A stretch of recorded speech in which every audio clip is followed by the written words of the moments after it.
নমস্কার। পশ্চিমবঙ্গ রাষ্ট্রীয় বিশ্ববিদ্যালয়ে প্রথম সেমিস্টার বাংলা মাইনর ছাত্রছাত্রীদের জন্য আজকের এই ভিডিওটি অত্যন্ত গুরুত্বপূর্ণ। কারণ আজকে আমরা ওয়েস্ট বেঙ্গল স্টেট ইউনিভার্সিটির 2025-26 শিক্ষাবর্ষে যাদের পরীক্ষা হওয়ার কথা ছিল, তাদের 2026 সালে আগামী মাসে তাদের পরীক্ষা হবে এবং তাদের জন্য বাংলা মাইনরের যে সাজেশান আমরা আজকে প্রকাশ করছি। সুতরাং তোমরা দেখতে থাকো যে এই যে প্রশ্নগুলো আমরা বলে দিচ্ছি, সেই প্রশ্নগুলো সবচেয়ে গুরুত্বপূর্ণ কোন কোন প্রশ্ন তোমাদের পরীক্ষায় আসবে এবং অবশ্যই আসবে, সেটা নিশ্চয়তার সাথে আমরা বলতে পারি। কারণ বিগত দিনের যে পরীক্ষাগুলি হয়ে গেছে সেটাই আমাদেরকে প্রমাণ করে দেয়। তোমরা প্রয়োজন মতো দেখে নিতে পারো। আমাদের যে চ্যানেলগুলো আছে, যে চ্যানেলের ভিডিওগুলো আছে, তার কমেন্টসগুলো তোমরা দেখলেই বুঝতে পারবে যে এই যে আমরা শেষের কবিতা সুন্দরবন ইউটিউব চ্যানেল থেকে যে সাজেশন প্রকাশ করি তার গুরুত্ব কতটা। সুতরাং তোমরা দেখতে থাকো শেষ পর্যন্ত, তাহলে তোমরা বুঝতে পারবে যে কোন প্রশ্নগুলো তোমাদের অবশ্যই পরীক্ষায় আসবে। তো আসি আমরা 2026 সালে প্রথম সেমিস্টার বাংলা মাইনরের এক দাগে কি প্রশ্ন পড়বে। এক দাগে তোমাদের প্রশ্ন আসবে, চর্যাপদে প্রতিফলিত বাংলার ব্রাত্য জীবন কথার পরিচয় দাও। এই সঙ্গে যে প্রশ্নটা করে রাখবে, বাংলা সাহিত্যে চর্যাপদের গুরুত্ব আলোচনা করো। 3 স্টার্স কোশ্চেন, অর্থাৎ বাংলার ব্রাত্য জীবন কথার পরিচয় দাও। খুব ভালো করে করবে, সমাজ জীবন কথাটা এটা তোমরা পড়ে যাবে। 2 নম্বর, বৌদ্ধতান্ত্রিক সাধন সঙ্গীতে ধর্ম ও সাহিত্যের মেলবন্ধন ঘটেছে, আলোচনা করো। বৌদ্ধতান্ত্রিক সাধন সঙ্গীতে ধর্ম ও সাহিত্যে মেলবন্ধন ঘটেছে, আলোচনা করো। এটাও কিন্তু 3 স্টার্স কোশ্চেন। আর দুটো প্রশ্ন তোমরা দেখে যাবে যেহেতু ফাইনাল পরীক্ষা। বৌদ্ধ দর্শন ও সংস্কৃতি চর্চায় বৌদ্ধ বিহারগুলির ভূমিকা আলোচনা করো। এটা 2 স্টার্স কোশ্চেন আমাদের। বাংলা সাহিত্যের একমাত্র নিদর্শন চর্যাপদের বৌদ্ধ সহজিয়াদের ধর্ম সাধন তত্ত্বের এই যে প্রত্যক্ষ প্রভাব লক্ষ্য করা যায় সে সম্পর্কে আলোকপাত করো। প্রশ্নটা আবার বলে দিচ্ছি,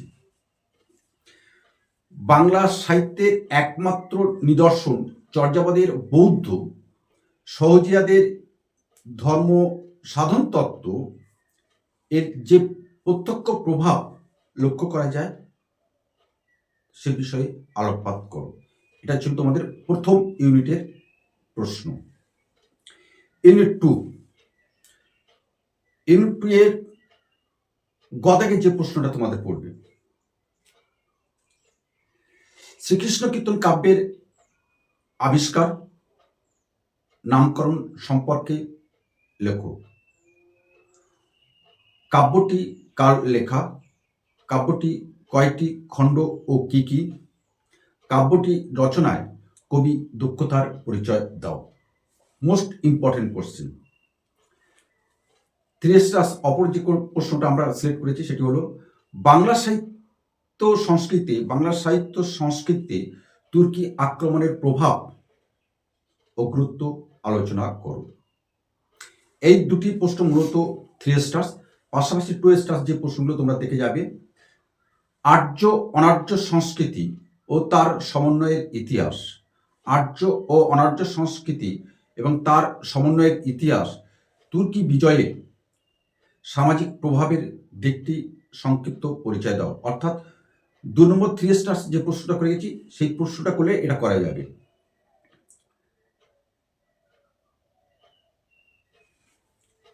অপর যে 3 স্টার্স প্রশ্নটা আমরা রেখেছি, অনার্য সর্প সংস্কৃতির স্ফুরণ ঘটেছে মনসামঙ্গল কাব্যে।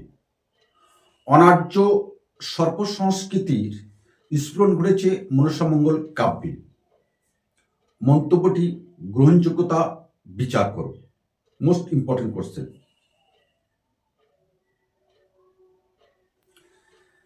বাল্মীকি রামায়ণ কিভাবে কৃত্তিবাসের হাত ধরে বাংলার লোকজীবনের সাথে সম্পৃক্ত হয়ে উঠেছে, আলোচনা করো।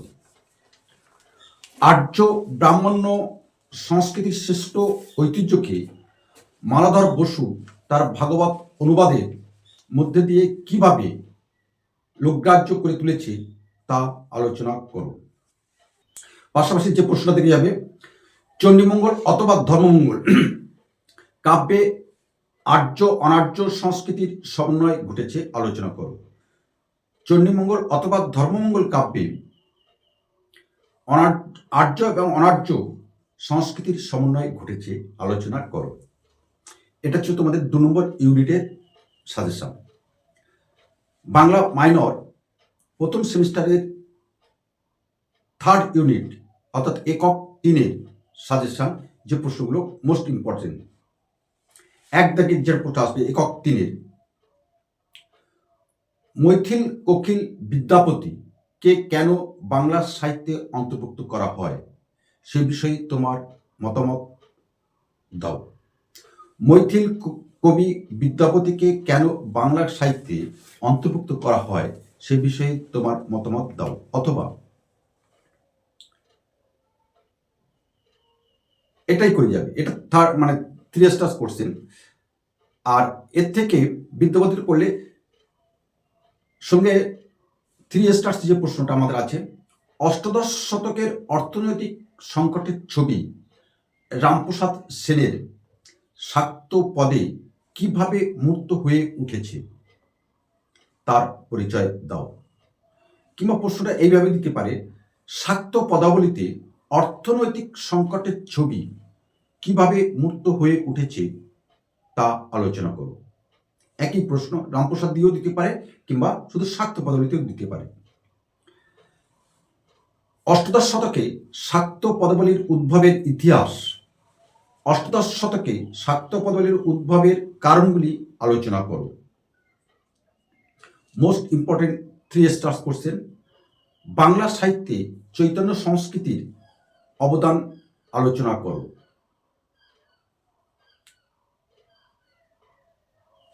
আর যে প্রশ্নটা তোমরা দেখে যাবে, চণ্ডীদাসের কবি পরিচয় দিয়ে বৈষ্ণব পদাবলী সাহিত্যে তার অবদান আলোচনা করো। এটা ছিল 3rd ইউনিট। এবার আসবো আমরা 4th ইউনিট। 4th ইউনিট খুব গুরুত্বপূর্ণ। এখানে প্রথম যে প্রশ্ন তোমাদের এই বছরে আসবে, কবিগান বলতে কি বোঝো? কবিগান বলতে কি বোঝো?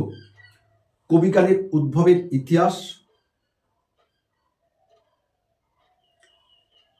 এবং তোমার বিচারে শ্রেষ্ঠ কবিওয়ালার পরিচয় দাও। কবিগান বলতে কি বোঝো? কবিগানের উদ্ভবের ইতিহাস এবং তোমার বিচারে শ্রেষ্ঠ কবিওয়ালার পরিচয় দাও।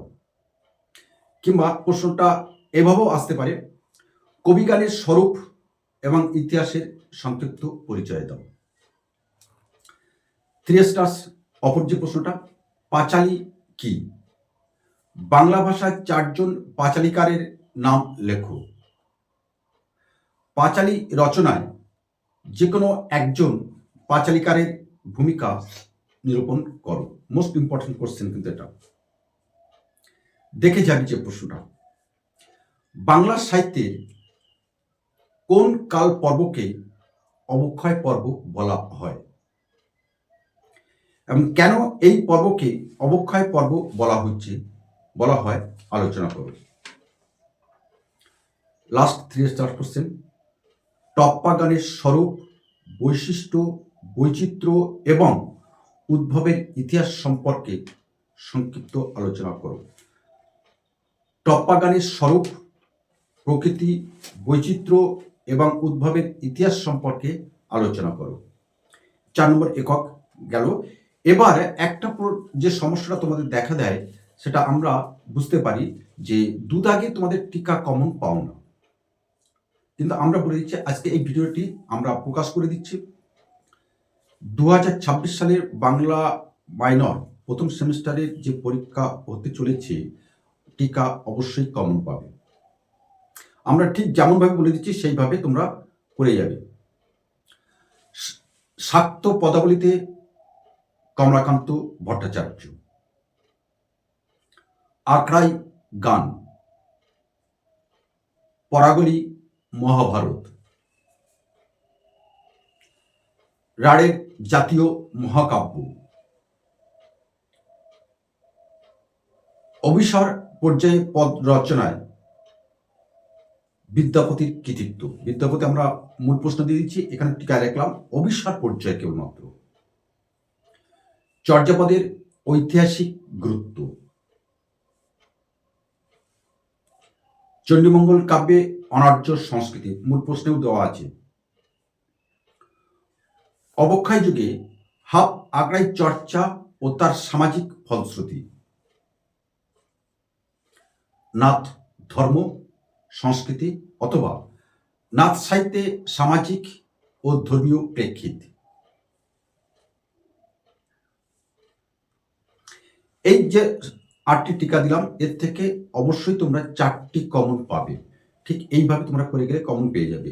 আর বিশেষ কোনো সমস্যা হলে অবশ্যই আমাদের হোয়াটসঅ্যাপে তোমরা জানাবে। আমরা চেষ্টা করব তোমার আগামী পরীক্ষায় প্রস্তুতির জন্য, চরমভাবে প্রস্তুতি নেওয়ার জন্য যতটুকু পারি আমরা তোমাকে সহযোগিতা করব। তো আজ আমরা এখানে রাখলাম। অবশ্যই ভিডিওটি তোমার বন্ধুদের মধ্যে শেয়ার করে দেবে, এই আশা প্রত্যাশা রেখে আজকে আমরা এখানে শেষ করলাম। আগামী কোনো একটা সময় নিঃসন্দেহে তোমাদের সাথে আবার আমার দেখা হবে। নমস্কার।